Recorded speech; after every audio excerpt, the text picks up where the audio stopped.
It's always kind of funny because some Xbox dudes are always going to flip out or freak out over certain things.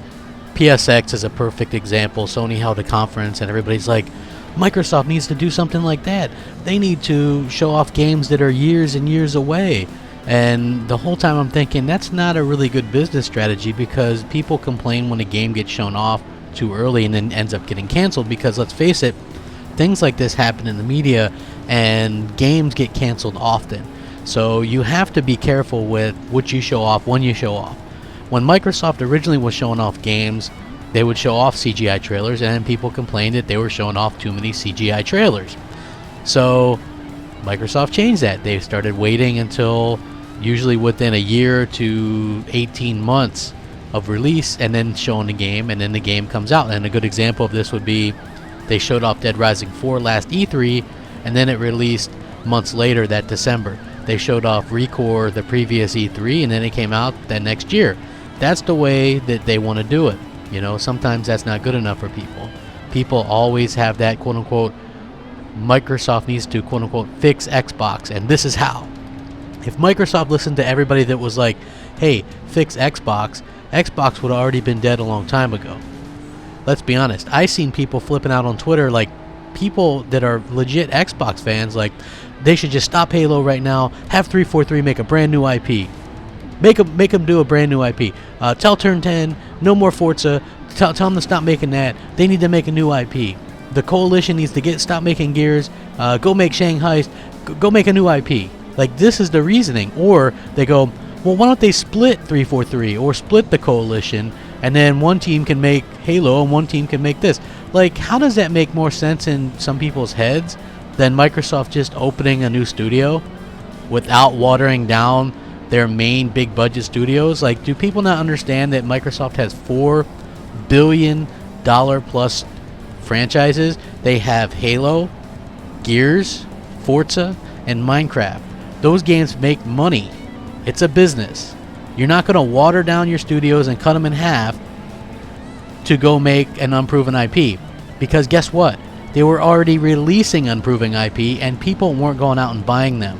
So tell me how this makes business sense. Alright, I know some of you guys might not follow this, but does it make more business sense to bet on the sure thing that's going to make you money, or to waste money on something that people most likely won't buy and is unproven? I mean, to me, it's going to be about making money, and I realize that a lot of you want new things, and we get new things. We've had new IP this generation. We're still getting new IP, but nobody's buying it. You guys aren't buying it.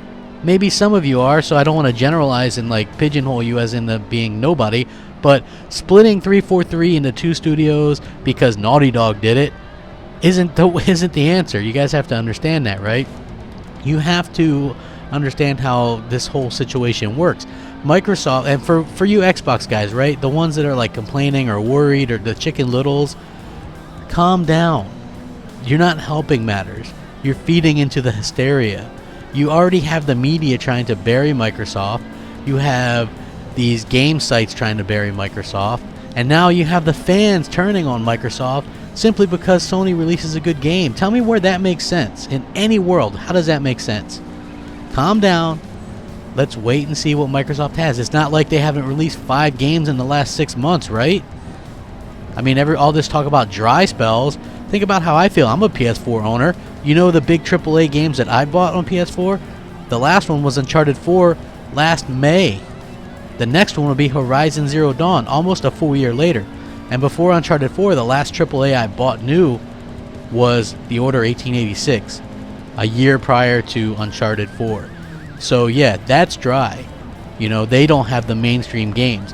But people flipping out and acting like Microsoft needs to push the panic button and all this nonsense is just that. It's complete nonsense. There's not really anything to fix. Can they always improve stuff? Absolutely. Is this damage control? Absolutely not.